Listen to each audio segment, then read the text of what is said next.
everybody's made it. All arrived live. That's A's bus service.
In here is pre-World War I and World War I.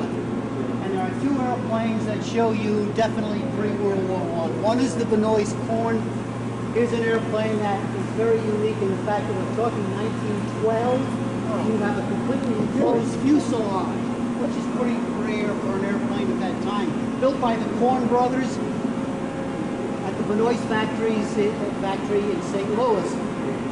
They flew the airplane 1913. They had a terrible accident. It killed Milton, one of the brothers, and the airplane was put into storage.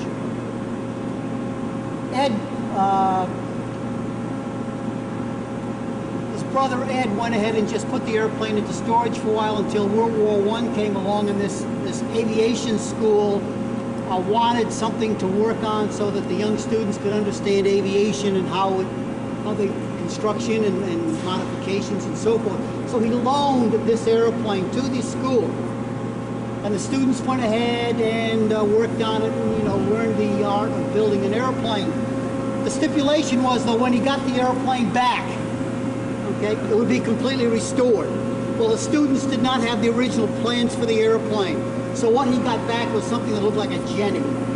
And so the airplane was put back into storage, and it wasn't until the airplane came the property of the Air and Space Museum, the Smithsonian, that the airplane was completely restored to what it looked like back in those days. It has a unique control system. Because of the Wright brothers and their patent on the aileron, you'll notice that it's a wing warper, but it warps the ailerons on the wing tips, and that supposedly doesn't violate the Wright brothers' patent. If you look inside the cockpit, you'll find that it has two-lever type control system. One lever controls pitch and roll, and the other controls yaw by operating the rudder. So you can fly it with a two-lever system. It only doesn't have a throttle, it has a gas pedal, just like you have on your automobile. So if you fly it, I'm sure with all the resistance and all the drag to it, you would fly it with a gas pedal on the floor at all times. One instrument, and that's a tachometer. That's all it has.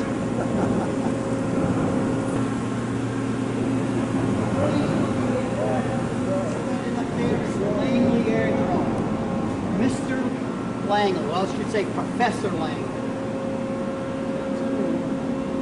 One airplane. One airplane, tandem wing, okay? The good professor was born, by the way, in Roxbury, Massachusetts, which is not too far from Fenway Park, 1834. His professional, or shall I say his formal education, ended at high school level. So he's self-taught for the most part. After high school, he goes into business for a short time. The Civil War destroyed that. He returns to Massachusetts and starting in about 1965, he's working for the Harvard Observatory, Harvard College. And in 1966, he goes and becomes an astronomer at the United States Naval Academy. And in 1967, he moves. I think it's 18. Did I say 19? Oh, I'm sorry. All 18. Yeah, all 18. All 18. By 1867, he is working as the director of the Allegheny Observatory, which is now the University of Pittsburgh. And it was here that he became very, very interested in aviation. He designs a 60-foot rod in diameter that he can spin it with a steam engine. And he was able to get the tip speed up to about 70 miles an hour. And on that end, he would attach such things as flat plates, stuffed birds, even little aircraft that he called aerostats. That seemed to work out fairly well, and then he got into the business of launching small rubber-powered airplanes, rubber-powered bombers. Then he got the dream job that he always wanted. 1887, he got to become the third secretary of the Smithsonian. And that's when he really got involved in heavier than air or manned-type flight. He started using these very, very large model airplanes, 13-foot wingspans, powered by gasoline-powered steam engines. And he was able to launch these from a houseboat not too far from here in the Potomac River. Many, many failures. Many failures. But by about 1886, he was able to get these things going almost 4,000 feet. Now, they were designed to only fly off a catapult system off a houseboat, and they went into the drink. I mean, they had to recover in the water. Well, by coming up on the end of the 1890s, the United States government looked like, since he was a professor and he knew his stuff, that they would give him a contract or award him some money for $50,000 to go ahead and build the first human manned flight type of aircraft. And this is what he came up with. Now, if you're an engineer, you'll look at that and you'll say there is no way this thing can fly. He has little or no control over the aircraft whatsoever as far as pitch, yaw, and roll goes. Nothing. It's basically flying in a model airplane. You put a seat in it and you fly. The real star of the show would be the gentleman who designed and reworked the engine, which ends up to be a 52 horsepower engine that really supplied the power for the airplane. His name was Charles Manley, so he's the unsung hero. Charles Manley was also going to be the pilot. Okay, to make a long story short, he made 2 attempts in 1903. One in October and another one in December. 9 December 1903. Launched, both of them failed. The aircraft itself could not take the punishment of a launch-type catapult system. It just broke up before it even got airborne, putting poor old Charles Manley into the drink, okay? The thing that I don't understand about the airplane is, you see the little, those little metal pointed ends. I didn't know whether they were fuel cells at first. No, they're not. They're flotation gear because the airplane had to land in the water. Now, if the good professor was such a smart individual, how come he mounted them so high? If the airplane lands in the water, the poor pilot's going to be underwater. The airplane will float, but the pilot's going to be underwater. That's not too good. So anyway, he missed it. And after that, of course, he was raked over the coals as far as newspapers go, and he eventually retired, and the airplane was, for a long time, put into storage. And then in 1914, the powers and being took the airplane out of the Smithsonian storage area, loaned it to Glenn Curtis, who modified the airplane. Notice I say modified, heavily modified the airplane, and actually flew it. He put it on floats. Yes, he put it on floats and flew it from Lake Cayuga. It actually flew? He actually flew it, but it was highly modified.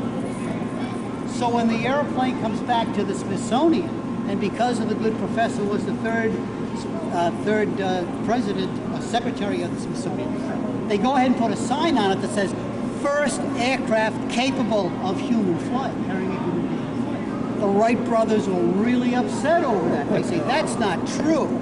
So the Wright brothers take their airplane and they loan it to the Brits. They wasn't going to give it at all to the museum. And finally that was settled in about 1928. The Wright Flyer comes back to the United States and it's given to the Smithsonian, and it's now part of the Smithsonian. So, in World War I, the United States sent over highly qualified, good airplanes and ready to go into combat. There's nothing further from the truth. That is not true at all.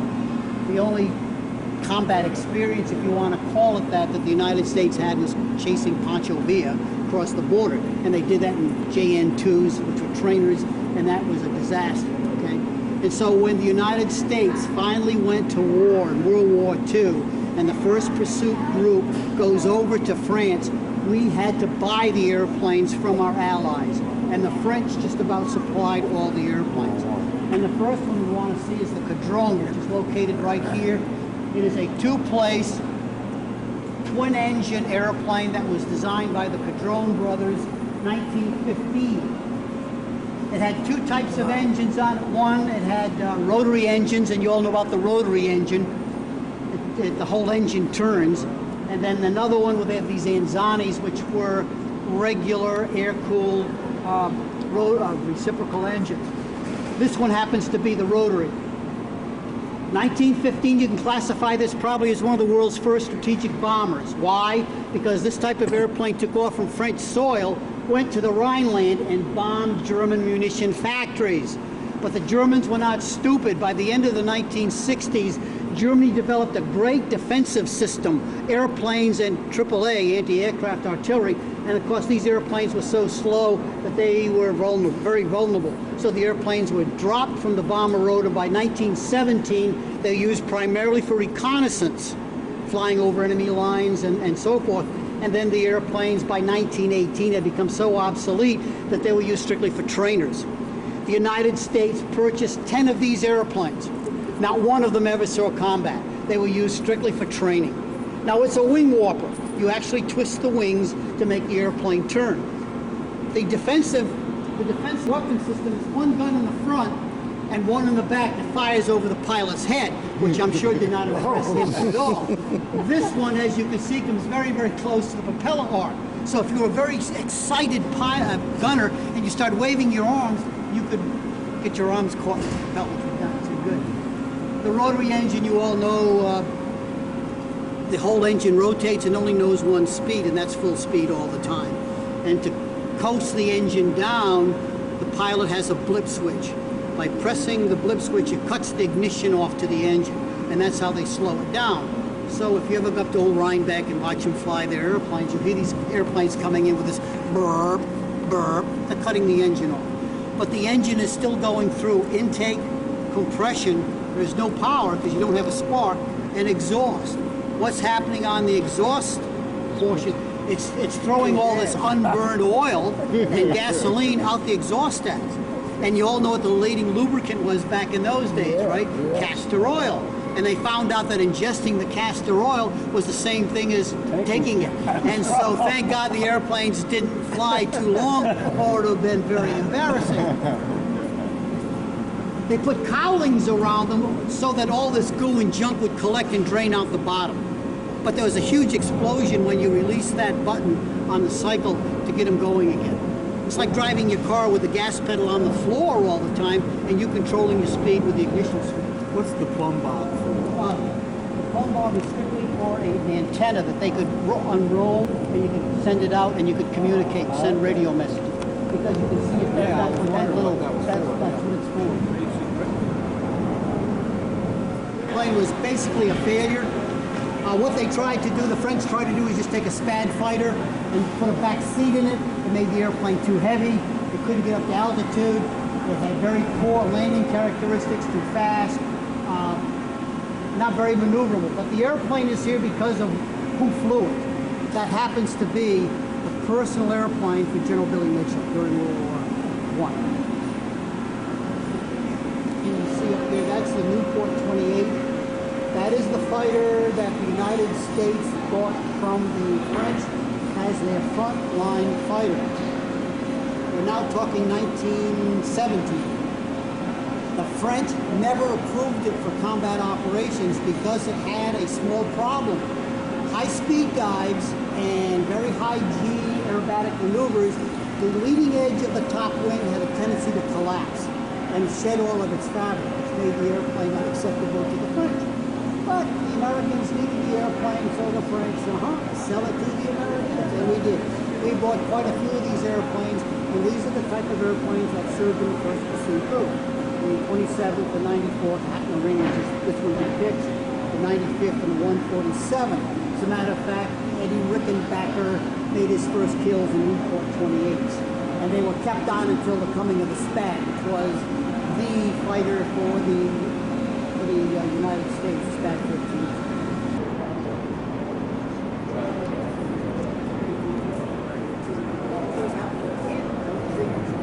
So it's not an early. This is the Hawker Hurricane. It is not one that served in the Battle of Britain. It's a later model, but nevertheless it is a Hawker Hurricane. The Hurricane first flew in 1935, and it was the Brits' first fighter that was a monoplane. It was their first fighter that had retractable landing gear, and it was their first fighter that could go 300 miles an hour. The airplane was impressive, obviously, because after it flew in 1936, the Brits gave Hawker a contract for 600 airplanes. And then by 1937, the production line airplanes are being flown and deliveries are being made. And the first squadron to get the Hawker Hurricane was a 111th Squadron at Norfolk. By the end of 1937, the early 38, the Brits had something like 500 of these airplanes in about 18 squadrons. And then by the time the Battle of Britain came about, it was something like 32 squadrons of these airplanes and well over 2,000 of them. It was the Hawker Hurricane, believe it or not, that during the Battle of Britain shot down more German airplanes than all the anti-aircraft and all the Spitfires put together. Than the Spitfire? Yes. Yeah, more than the Spitfire. Yeah, more than the Spitfire. Why do they value and worship the Spitfire? I think it's because in my regime, it's a little bit like F-86 drivers versus the F-84 drivers. One is a well-known because it flies well and it's a hot little airplane, and the other is one that is a rugged as a workhorse. This airplane really was not that competitive against the Bf-109s. It went after the bombers. It went after the bombers. Okay, but yet it could hold its own with a good pilot against the Messerschmitts. This happens to be a suicide type of airplane. The Americans call them Bakas, but you don't call them that to the Japanese because that's an insult. These are suicide airplanes because Admiral Onishi, who's regarded as the father of the development of the kamikaze, which is a U.S., we use that a lot, the Japanese do not. They were called Toko units. During the invasion of the Philippines, Admiral Onishi, when he sent out 300 airplanes to hit the U.S. fleet, he might only get back 5 or 6, which meant that at least some of them got to the target area. Now, if you would take a few airplanes and you could make sure they got to the target area, and one airplane could knock out one ship, then it would be worth the effort. And so this system of using suicide-type airplanes came into being. Originally, they started using fixed-wing regular airplanes that were maybe they didn't have a performance, high time on the engine or whatever, and they would use those to crash into ships. But it got more sophisticated, and they came up with this device here. This is a Model 22. Unfortunately, it was never used in combat, but the Model 11 was. The Model 11 was a rocket-powered flying bomb that would be taken close to the fleet and then dropped. And then the pilot would set up a glide, pick up a ship of opportunity, engage the rocket engine, and then dive maybe 600 miles an hour into the ship. But because the bombers had to get so close to the fleet before they could drop these things, they were shot down before they even got there. So the Japanese went ahead and they said, well, what we've got to do is have one that has a greater range. And so they developed the Model 22. Never used in combat because the war ended. What this is a gasoline engine in the back, an automobile engine, a 100 horsepower Hitachi air-cooled automobile engine with no starter.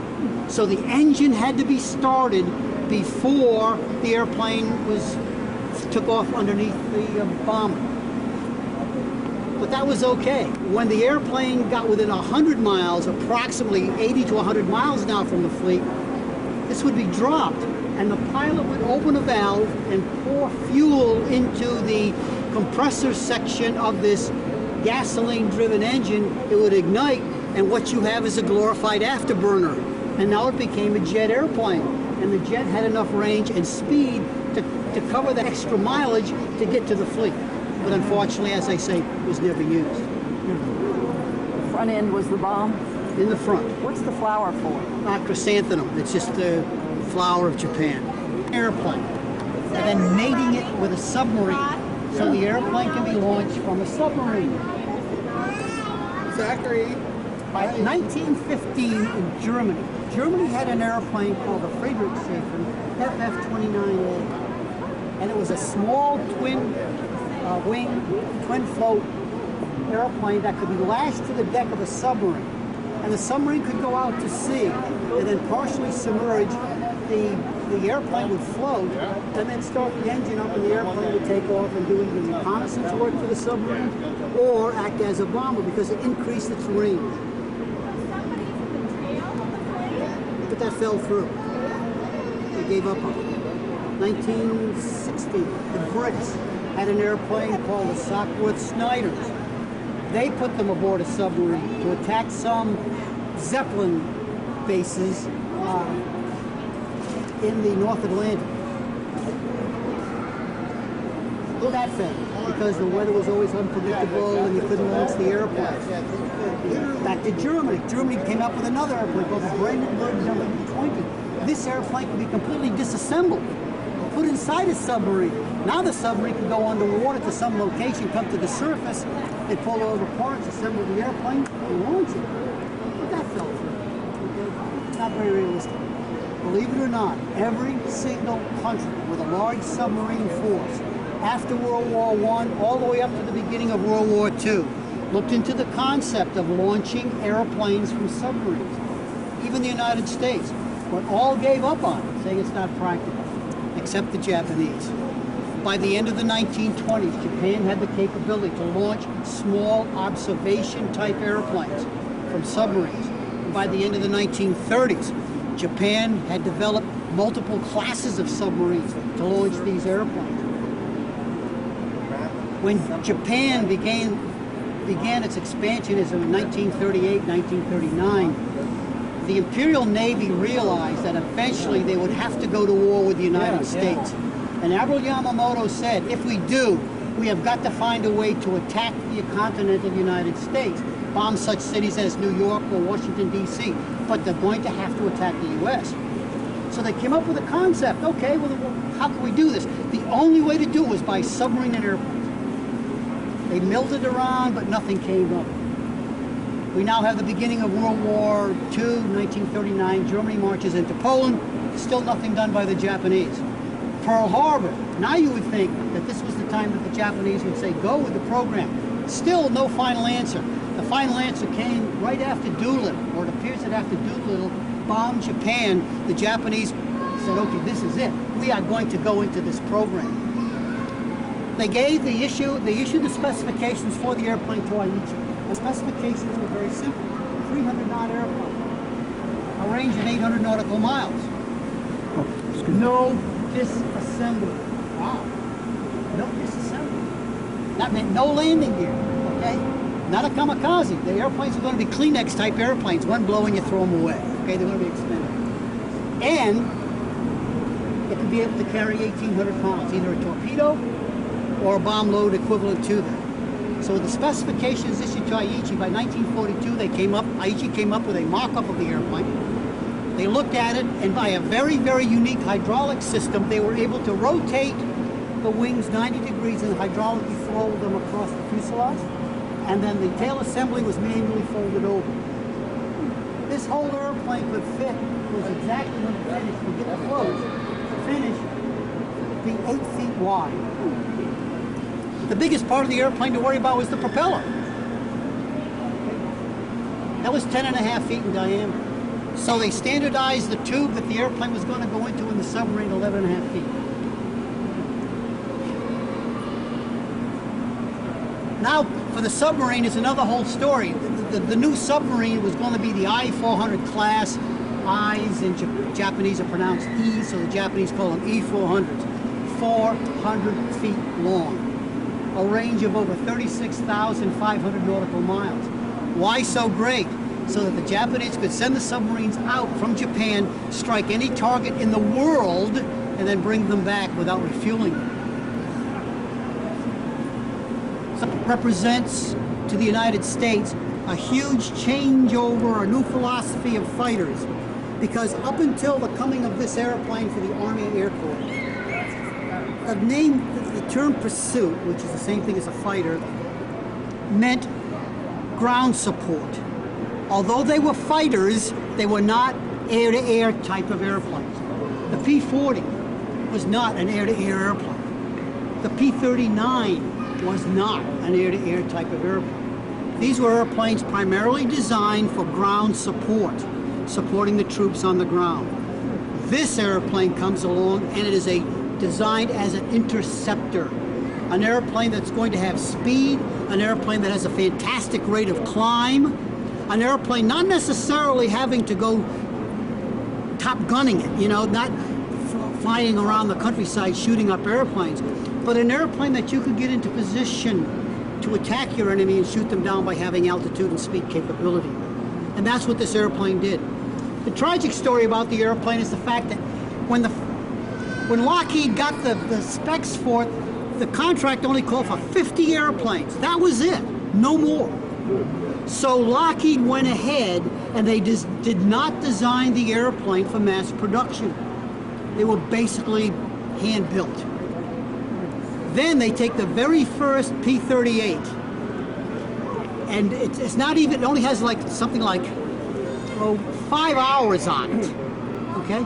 And they decide to make it a cross-country PR thing all the way from California to Mitchell Field on Long Island. And so they flew the airplane on this cross-country all the way to Mitchell Field. It got there, but it was not able to land. It crashed. And that put the whole program back at least 2 years before we got the P-38s. But the P-38 ends up being a great, great airplane. Good fighter support airplane. Not great on air-to-air, but great bomber protection. Great range. When they sent the airplane to Europe to protect the bombers, they had many problems because the airplane wasn't even fully tested by then either. This is a turbo-supercharged airplane. Now, I don't claim to be an expert on turbo-supercharging, but I do know when you start mating a turbo-supercharger with an engine, you have to deal with certain grades of fuel. If you use too low of a grade, that's bad. If you lose too high of a grade, you can get by with that, but you want to go to a specific type of octane. The United States, at that period of time, we used 100 octane fuel. The Brits didn't have 100 octane fuel. They had 90. And so the story goes that they had a problem with the turbochargers, the turbo superchargers, using British blended fuels. The heating arrangement for the airplane was horrible. The cockpits kept freezing over Europe, making it almost impossible to see and to engage. But when the airplane was sent to the Pacific, it did a miraculous job. It shot down more Japanese airplanes than any other Army Air Corps, then Army Air Force airplane. And you all know the story about shooting down Admiral Yamamoto. It was done by the P-38s. But as tricycle gear, which is a novelty, it's the first fighter to go so fast that it gets into the realm of compressibility, which makes the airplane almost impossible to recover from a high-speed dive. We lost a lot of pilots and a lot of airplanes that way. So they put these, I call them speed brakes, but that's not exactly true. You might notice them right by under the wing, right in front of the flaps. pilot could deploy that, and that was like a speed brake, slow the airplane up, and then it was recoverable again. The greatest thing to me about, as an old fighter pilot, about the airplane is the fact that all the weapons are in the nose. And believe me, if you want to shoot down airplanes, the place to put your weapon system is in the nose. Why? Because you don't have to worry about a conversion rate. You send all this stuff out there and you're going to hit it. My only war story, and I don't believe in telling you my war stories. To prove a point, I flew the Sky Raiders, which have guns in the wings. And your first combat, believe me, you are so scared. You roll in, you go down, and you shoot too soon. The shells go out, and you blow everything up on the side, but you never hit your target because you're not at that magic point where these guns are bore-sighted. So you swallow your pride, and you go in close, and you squeeze. You still blow the living daylights out of the sides because you're squeezing it too soon. You only have a very fraction of a time with bore sight that your guns hit your target. So that's why it's great to put the guns in the nose. Bulligan is also noted because it dropped the first atomic bomb. But you know, when you look at the B-29, the B-29 in itself was a fantastic airplane. Did you know that it was probably one of the biggest gambles the United States ever made when they went ahead and developed the B-29? Because it was a total commitment of funding, of hardware. Estimated that the total development and training for the B-29 cost more than development of the atomic bomb. It's also funny that the fact that the airplane had chronic engine problems all the way up and including when it was operational. Those engine problems were not cured until the war was over. It had an overheating problem. It was an airplane that was far in advance for its day. Flush riveting, pressurization compartments for the crew members, airborne radar, Curtiss electric props, radar, remote operating defensive gun system. It was quite an airplane. First flew 1942, operational 1944. And of course you all know that it was the bomber that really destroyed Japan. Not necessarily using the atomic bomb, but the night raids using firebombing at low altitude really did so much destruction to Japan as far as its manufacturing, its hardware for war goes. Just unbelievable. And that was LeMay's idea, because high altitude bombing in the B-29 was not too precise. We learned about a thing called a jet stream, high winds aloft, which changed things quite a bit as far as range of the airplane goes and your bomb trajectory. The first raids of the B-29 were not against Japan at all. They were against Bangkok, Thailand. It wasn't until about the second raid that they finally decided to go ahead and hit Japan.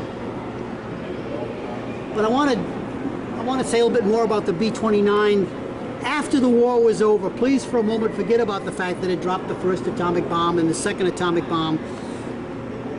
But the B-29 went on and served the United States Air Force until 1960. It was used in Korea as a bomber. It was used as an air sea rescue airplane. When I was in '84, it was a tanker. We refueled with KC B-29s. The B-29 was used for special missions. What airplane dropped the X-1?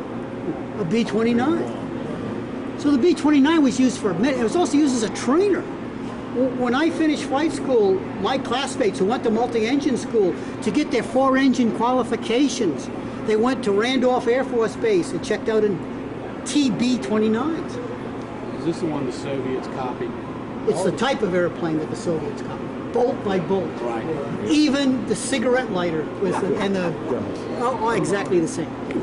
How many did you make? Pardon? How many did you make?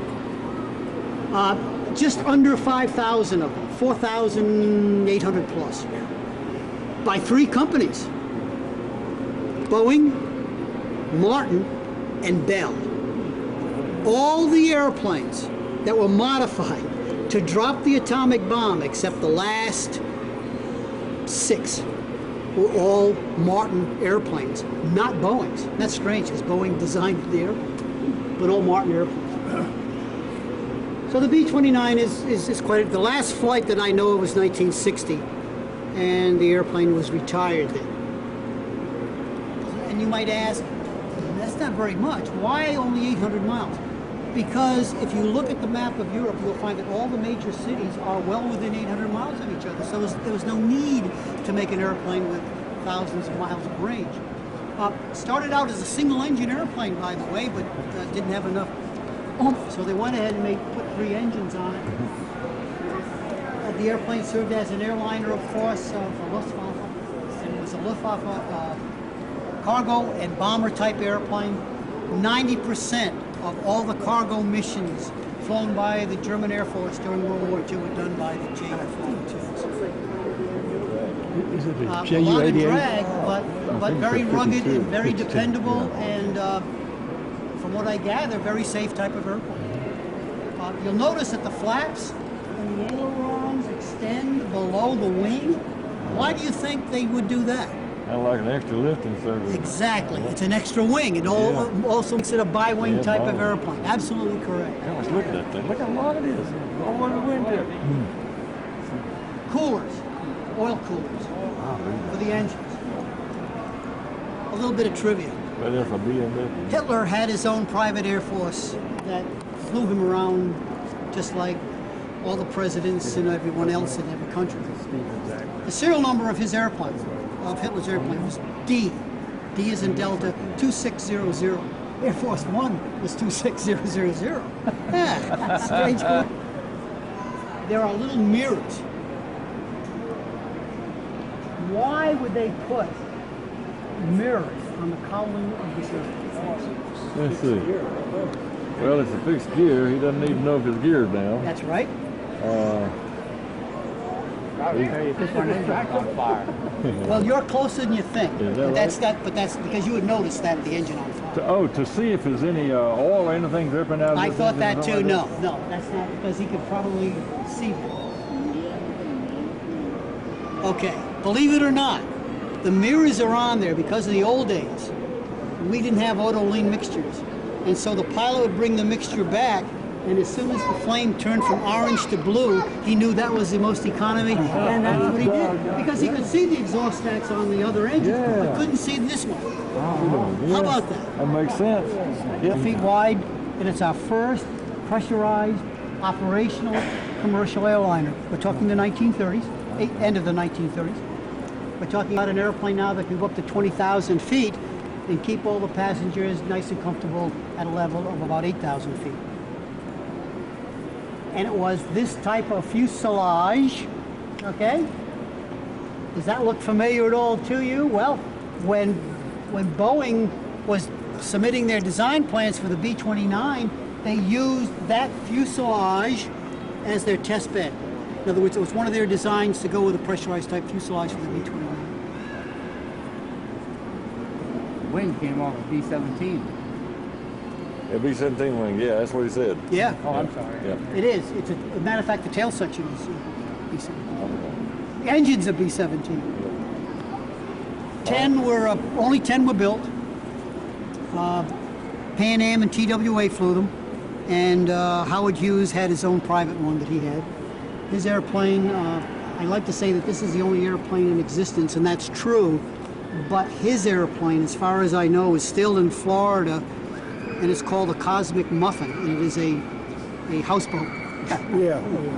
Is this the one that ended up in the lake? Yes, How's that? much to the chagrin of the Air and Space Museum. Don't you know? Everybody was so upset with that. Oh, man. They restored it. Yeah, they took the airplane out of the water and they went ahead and restored it again at their expense and got it back here. I don't know which war stories you heard about, but they ran out of gas. There's the B-85. It wasn't exactly a French project, it was British and French.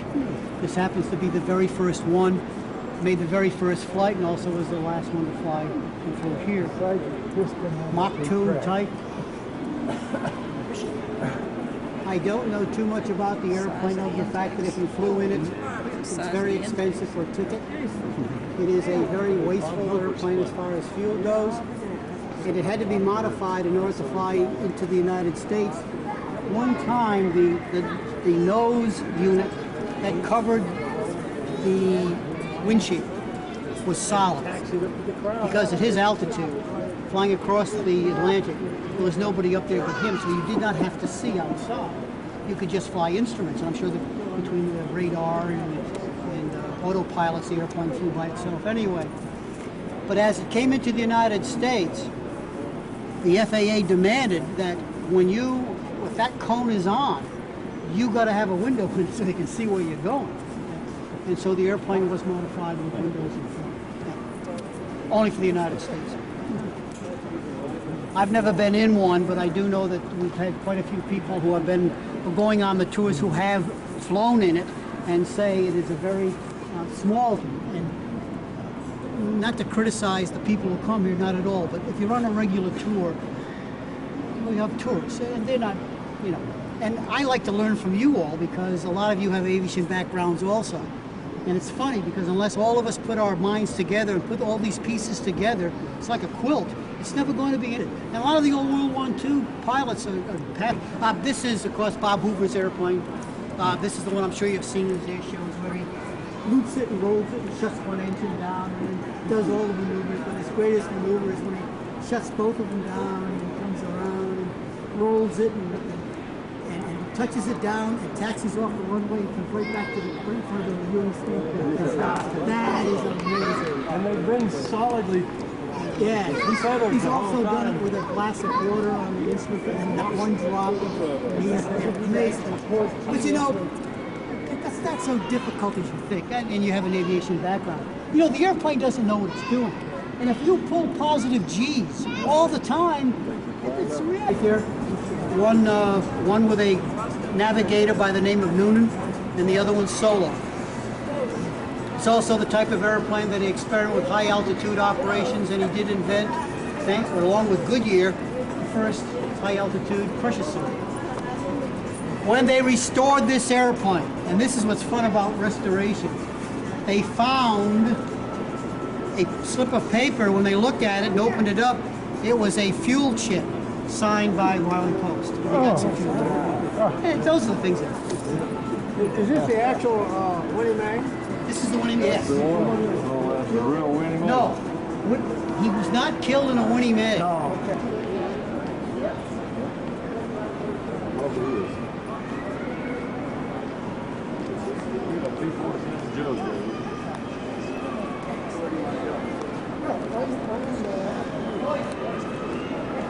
Maybe it's because I like Republic products, I don't know. But anyway, this airplane was designed first from 1940, about 41.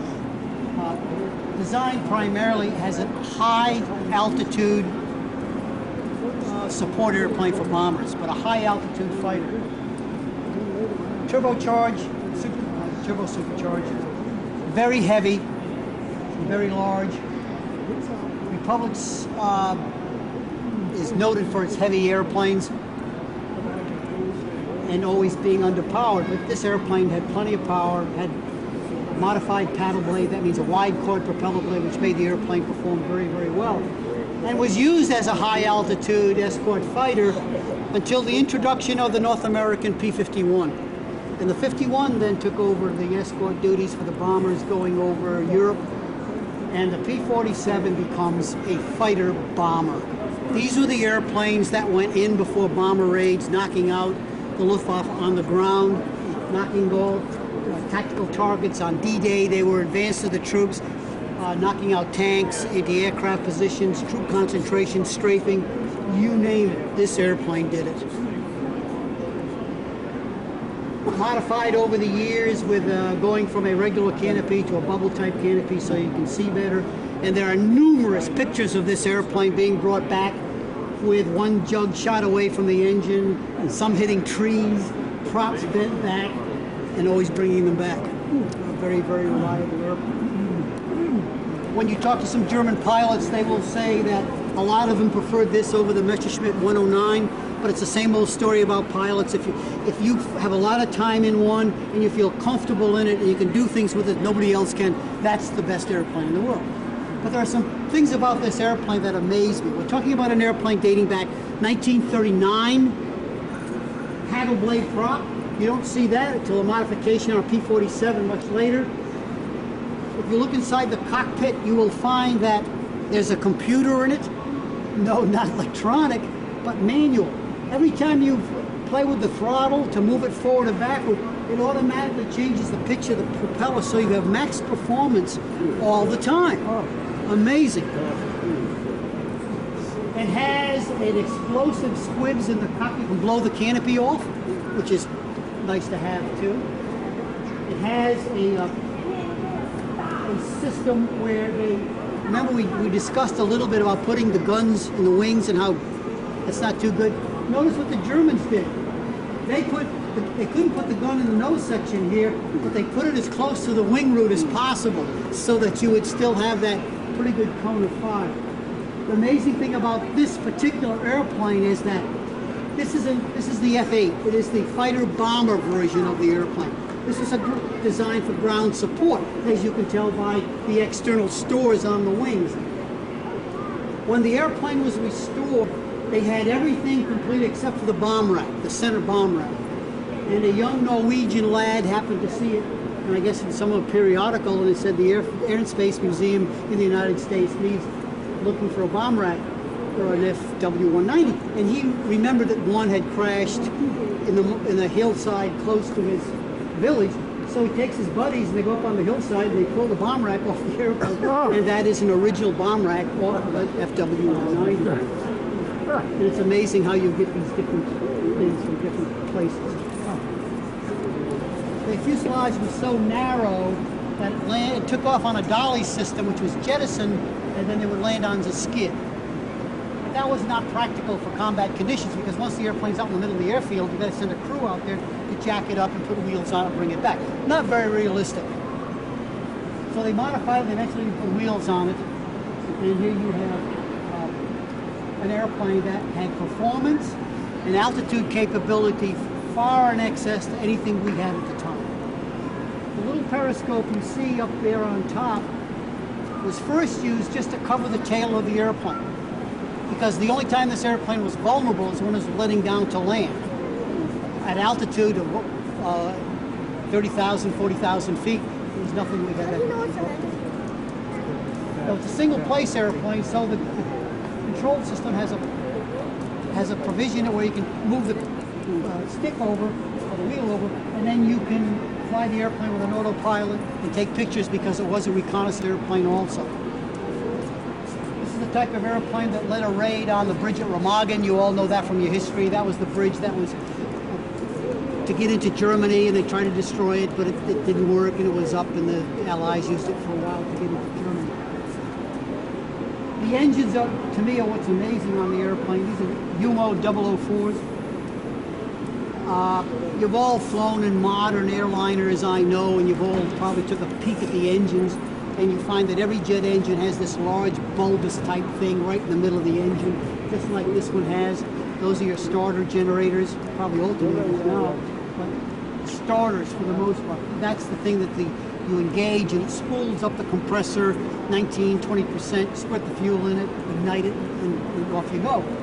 The Germans did not have that type of starter system. So what they have is a small gasoline engine, just like you have on your lawnmower. And you see the little metal ring? You would pull that just like your lawnmower, and that would put, put, put, put, and spool the compressor up, squirt the fuel in it, ignite it. Okay, the gentleman asked, what are the outboards? All right, you've got to remember that the original turbojet engines, you were lucky if you got 2,000 pounds of thrust out of these things, okay? They were underpowered. Lifespan, 10 hours. You had to inspect it. 25 hours, you throw them away, put a new one on. Didn't have the metallurgy there. So these are rocket pods with hypergolic fuel. Boom, off they go all by themselves. That would aid in your takeoff to get you up to altitude, and you would dump those after they were expended in fuel and come down in a parachute, cleaned up, and used over and over again. So they were radar units, glorified radar units. A human interest story that comes about for the airplane is that this airplane was at the Garber, and when they had the canopy open, they were doing some cleaning. They had all the electrical plugs disconnected, all the male plugs connected from the instrument panel. And I noticed that the male and the female plug, the pattern of the plug was in the Star of David. Now, I don't know whether that was because they were just designed that way, happened to be that way, or was it because they were trying to bug the Germans, because airplanes were made by slave labor as well. One person asked me, you know, if these airplanes were built by slave labor near the end of the war, how come it has such a beautiful finish to it? Body putty. They smooth the airplane down by just using body putty, and then covering it with tape and paint. But what I have to laugh at is they had to put flaps on the airplane because it landed too fast, 70 miles an hour. So they had to put flaps on. Okay, there's things about this airplane that are still classified, but if you read all the information on the airplane, you'll find out that it's a 3.2 Mach airplane. I have a slight hunch it goes a bit faster than that. It also has an altitude capability of about 80,000 feet. I think it goes higher than that also. It's a titanium type airplane, painted black, only to disperse some of the heat and also to disperse some of the radar images for the airplane. It is an airplane that flies so fast that the skin temperature gets up to about 560 degrees Fahrenheit. So you have to have some way of dispensing that heat. The airplanes take off empty, not quite, but no fuel because they leak like a sieve. It's only when they start getting up to altitude that the airplane seals itself and they hit a tanker and then they refuel in flight. I happened to see one of them, Beale Air Force Base is where most of them were kept, and I did get to see one take off. It is the noisiest thing I've ever heard in my life. It has no starter per se. It's chemically ignited. They use these, I think they're Chevrolet APU engine powered things to try to get enough pressure difference in the engine to get it to start. It is an airplane that has just about photographed the entire world, except for Russia. When the U-2 incident happened and Gary Powers was shot down, the Soviets were very, very upset with the United States. And President Eisenhower then promised that the United States would never fly another spy plane over Russian territory.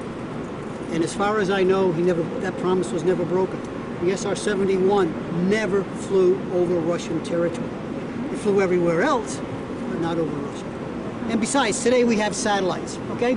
And they do a pretty good job.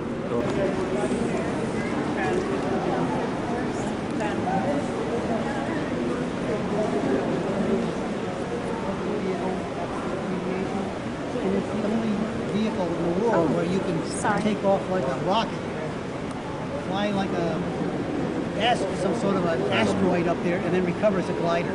So it's a completely recoverable aircraft, I should say. It's not we're talking about the leading edges. The leading edges were taken off and sent. The NASA came out because of the tragedy and took the wings, the leading edges off to go and experiment with them to see if that might have been the cause. But this airplane was never intended to go into space because when it was finished, it had none of the crew protection, nor the engines, or any of the tiles. It never had tiles. Would it have been put into operation? Probably so. But this airplane is called the Enterprise. But it was never supposed to be called the Enterprise. It was supposed to be named the Constitution. But because of Captain Kirk and Mr. Spock and Solo and all the rest of them, and a huge letter writing, they changed the name to Enterprise. Did it ever fly in space? No. Did it ever fly? Yes. It flew aboard on top of the piggy deck, on top of the 747. No, never had an engine. But by your gestures, it was, with a crew in it, it was jettisoned and 2 landings were made. A Mercury capsule that would have been Alan Shepard's, because if the Mercury program had had one more phase to it, Alan Shepard would have gone into space, and that was,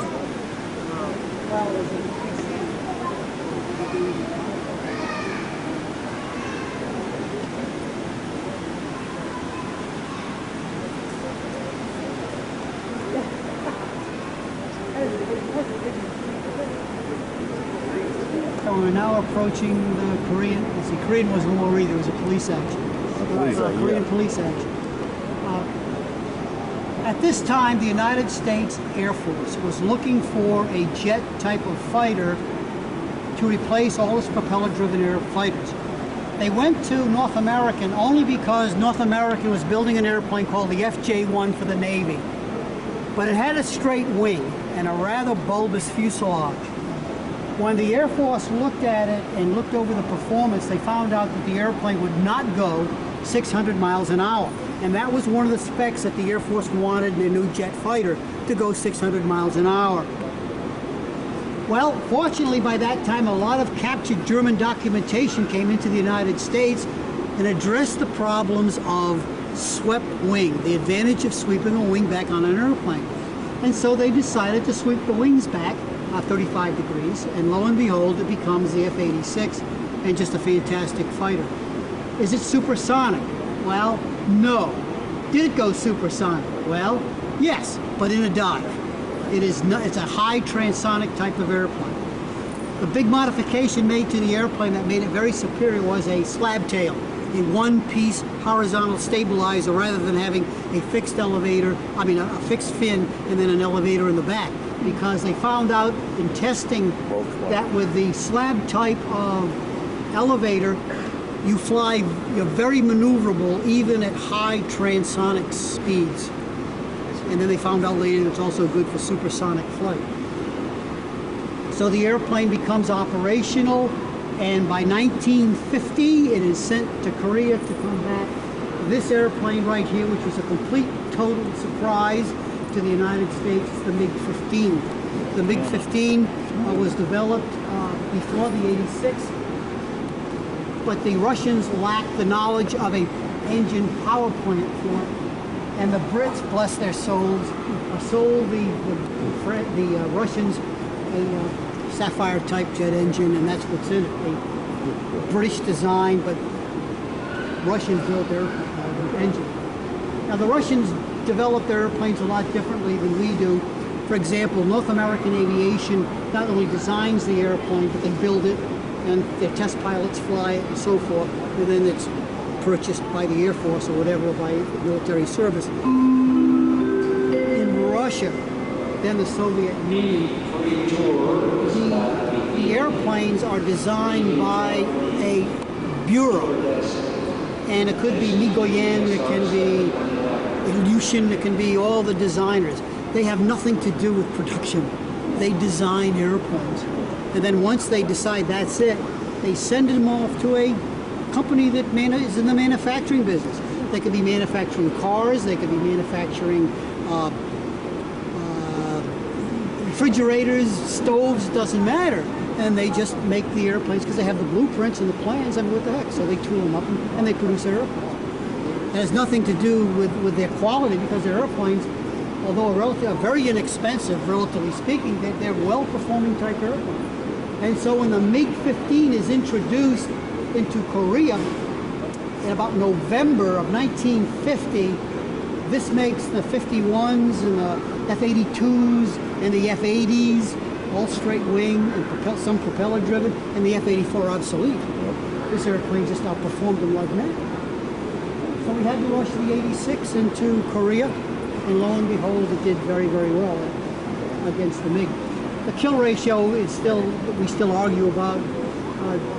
Our information says it has a 10 to 1 kill ratio. If you talk to the Russian pilots, they say that's not true. They had a 6 to 1 kill ratio. But I don't know how you want to figure the numbers, but it's probably true that the MiG kills were higher to start with because they were all Russian pilots, and they freely admit that they were flying all the airplanes, and all of their pilots were combat experienced as well. Okay, but our pilots were experienced too. Many of the F-86 drivers were World War II veterans as well. Now, whether those numbers are real, we will never know, and it's one of those things you're going to be arguing about. Isn't that the one that Jackie Cochran flew? No. What was that? She flew a T-39. This is F4, fantastic airplane. It came out late because of two things. One, the specs for the airplane for the Navy, because it was originally designed as a Navy carrier type airplane, was for a single seat, high altitude attack fighter. approved by McDonnell Douglas, approved by the Navy, and as they started to manufacture the airplane, the Navy decided, no, stop. That's not what we want. We want a two-place, all-weather type of fighter that can do everything. And so they changed it to a two-place, and then of course postponed the airplane becoming operational. But it was without a doubt the finest fighter we had air-to-air in the skies over North Vietnam. Now, the Navy uses a radar intercept officer they call RIOs. In the F-89 that we flew, we had guys who are, we call them radar operators, but we call them GIBs, the guys in the back. And they called us moths. We were the moths up front. But anyway, the Navy's more sophisticated than the Air Force. But anyway, this, by the way, this specific airplane has two MiG-6. So it is a combat veteran and a very, very fine airplane. But those are the days when the engines were very powerful, but it's the smoke. You'd always see black smoke coming out of it. It's like a dead giveaway when the airplane is flying. Now, the MiG-21 is quite an airplane. How we got this airplane, the Air Force will not release it, and it's still classified. But I can assure you that this airplane came from the Middle East. If it came from the Middle East, somehow or other, the Israelis got the airplane. Okay? But anyway, this is a relatively inexpensive airplane. It started its career out as a pure swept wing airplane, very limited in what it could do. Day VFR interceptor. Wow, why would you put only a day VFR interceptor? Because this airplane was primarily designed to protect the Russian borders. That's all they were going to use for. And you know darn well that if they're going to scramble, they wanted an airplane that was very fast, very light, didn't have to have an over a mile of range, but get it up in a hurry and shoot down the B-52s or whatever that was going to be penetrating their airspace. But the Russians were not stupid either, and they realized that as they got involved more and more in brush wars, that they needed more than that. So the airplane undergoes a metamorphosis as well, and it becomes eventually an all-weather, air-to-ground, air-to-air, you name it, it can do it. The most exported fighter in the world. So there are more countries other than Russia that fly MiG-21s and anything else. All the old Iron countries. Yes. What year was that started? 64. 64. Yeah. What model are they up to now? But they don't build them anymore. No more MiGs? No more What MiGs. was the last one they did? 29? With the MiG-29? One pod underneath the airplane. It's right behind the nose gear. Oh. Not this particular airplane, but this is the type of airplane that started it. This airplane, ladies and gentlemen, can do everything. It can tote bombs, it can tote rockets, it can do day, night, bad in weather, low altitude, high altitude. It does everything and did it very, very well. It is not supersonic, but carries everything. All types of ordnance, smart bombs, you name it. Not only served in Vietnam, but also served in the first Desert Storm. The large proboscis you see there is to an air-to-air refueling system because these airplanes, the Navy doesn't have these nice KC-135s or that, so they have to use the old-fashioned basket system. So if the Air Force is going to refuel Navy airplanes, they attach the basket onto the boom so that they can extend it and the Navy airplanes can tap in. Because in our system, all you have to do is fly formation with the tanker, and then the boomer flies the boom to you and penetrates you, and that's how you refuel. That's how the Navy. Also, there was a tanker version. Since the Navy had to refuel their own airplanes, they would launch these things with extra fuel in it and refuel their fighters as well. Now, they had to use quite a few of them, that's true, but when you have the only option, that's what you have to do. So they service tankers also. They had the EAA6P version, and they had a big radar thing that filmed the rudder. 4 people in the thing. I wouldn't, yeah, as I say, used for everything. Everything. They reworked them at all. Is that right?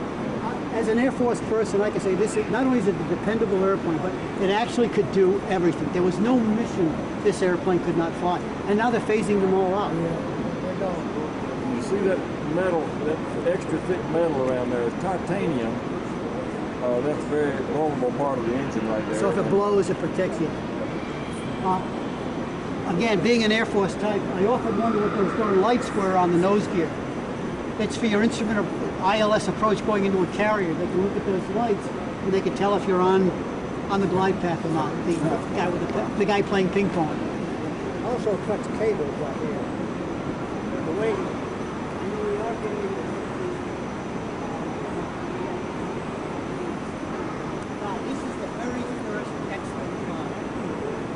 And the X-35 is our new Joint Strike flight. It's going to be flown by Air Force, Navy, Marine Corps, and also by the Brits.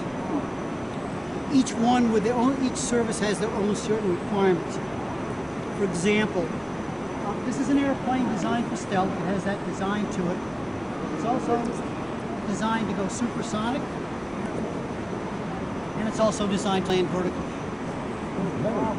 The Air Force wanted a straight fighter. No, we didn't want any of the goodies so far. Okay, an airplane that will take off because of its power, can take off in a short distance, go supersonic, carry the world, do its mission, air to air, air to ground, whatever. Come on back and land, and that's it.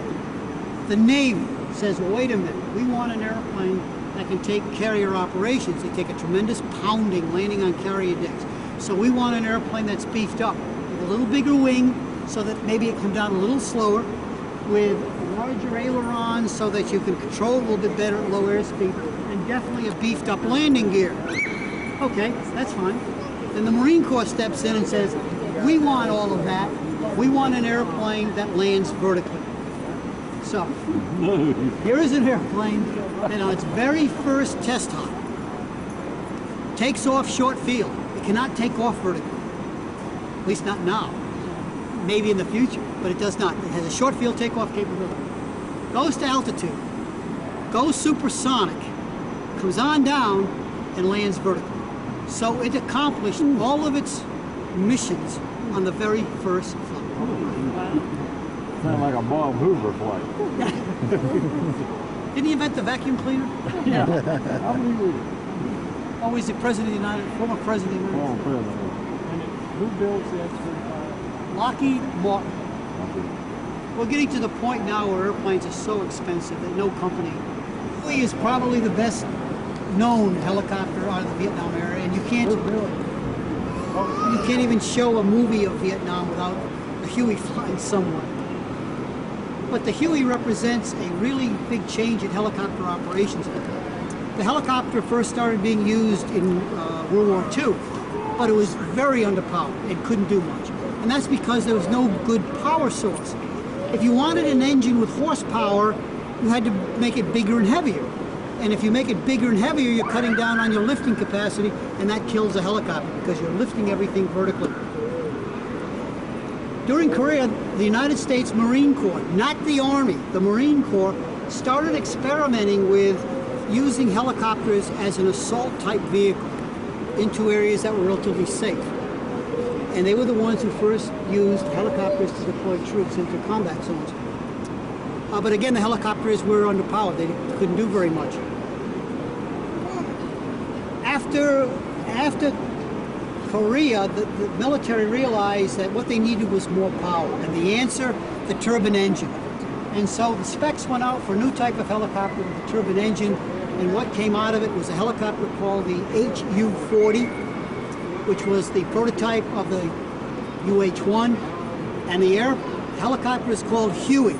Called Huey because of its original designation, H-U. Huey became called the Huey. Bell is so happy with that name that on the rudder pedals, they put Bell on one rudder pedal and Huey on the other. But it's a great little name. The Huey was flown by just about every service I can think of, except, no, I think even the Coast Guard had a few of them too. Navy, Marine Corps, Air Force, Vietnamese Air Force, you name it. And it was used as in 3 missions for the Army. Their slicks were their assault helicopters, which they carried the troops in. Their dust-offs, which were their aerovac or their helicopters, don't confuse that with the American Air Force Jolly Greens, no. But these were the guys who would go in with the troops, and if any of the troops got hit in the assault, they could put them on the empty helicopter and evac them out immediately. And the last one, of course, were called hogs, which were their gunships. They called them hogs because with guns in them and all the ammunition, they were so heavy they could barely hover. So they called them hogs. And if you study the statistics of the Vietnam conflict, you will find out that for every person that was wounded in combat in Vietnam, the survival rate was 81% thanks to the helicopter. I'm not even going to tell you what it was in World War II. It was horrible. But thanks to the helicopter. And the helicopter can do so much for you. For example, if you're going into a hot LZ and you're taking too much ground fire, you have the option of aborting and going to another one, an auxiliary, rather than having to commit yourself to landing. Not only that, but if you put the troops in and they come under intense ground fire, you have the capability of going to get them out of there. It's fantastic. But the helicopter is a very, very difficult machine to fly. It's unstable. You have to hang on to it all the time. But the turbine engine did it, ladies and gentlemen, it did it. That's what made the helicopter what it is today. Because now you can get an engine that weighs 750 pounds and can give you something like 1,500 shaft horsepower. Wow, that's what you need. Okay, any questions? Got it, kept you here long enough. Thank you.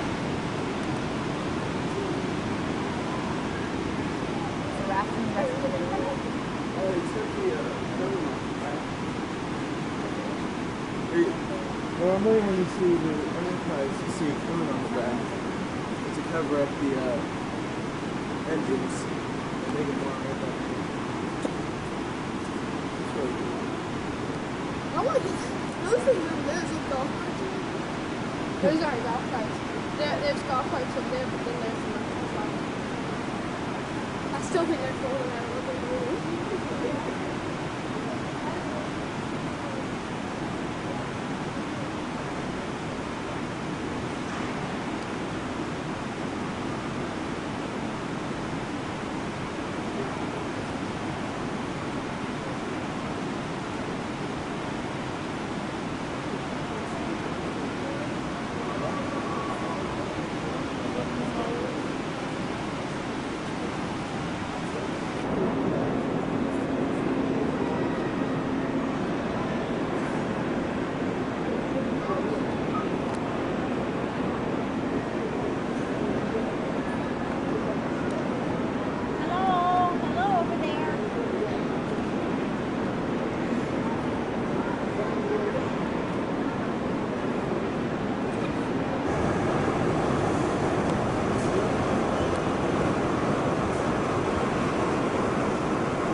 There's the rope, getting for the bus. It's pretty worn out after a long day looking at airplanes. He just gave us a lot of background information that